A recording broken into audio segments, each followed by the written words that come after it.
Hi everyone and welcome to yet another video here on the YouTube channel Spelföreningen The Fellowship. My name is Andreas Norwegian Viking and today we take a closer look at the Battle Company's scenario of Ambush. As I said yesterday, this is one of my more favoured scenarios, if I can call it that. I think the way the Battle Company scenario plays, it's quite cool. And it gives benefits to the defender, and it is a sneaky one to spring upon some companies, which I will come to later. So as with all Battle Companies scenarios, the way you basically decide what scenario to play is that the person with the lowest company rating chooses what scenario to play.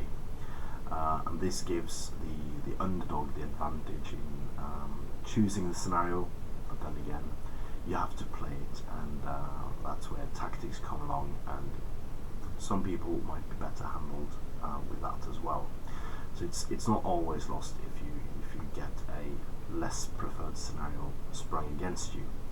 And on the other hand, if the person with the lower rating wins it, he will more than probably not choose scenario next game. So ambush. A group of enemy soldiers has been seen moving along an important trade route. A young commander and his warriors are tasked with guarding the road and preventing the enemy from penetrating any further into his lord's lands. Will the interlopers be able to break through, or will the young commander prove worthy of his task? So the layout of the board is a 4x4 foot table with a road running roughly diagonally across the board. Other terrain is placed as desired for an interesting and visually pleasing layout. This scenario in particular requires a lot of cover for the defender to conceal his battle company. So again, it is preferred to have a lot of cover, a lot of trees in this one maybe, or a lot of ancient ruins perhaps. And the layout differs a bit from the previous version, where you started in one corner and had to move to the opposite corner. So the distance for the other company, the attacker basically, is less than it was in the previous iteration of the Battle Company's rules.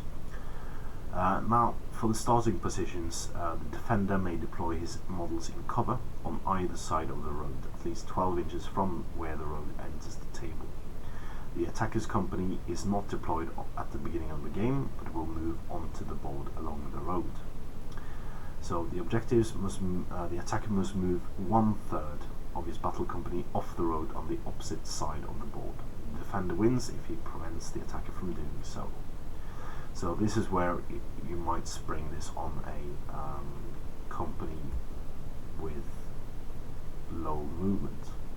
So for instance, hobbits, dwarves, Moria goblins, stuff like that is great to use this scenario against, because they will have more turns to move across and will have to spend more might going marching, if they want to, of course. There is only one special rule for this scenario, so it's not the most complicated scenario to read through. All defenders are considered to be equipped with concealing cloaks.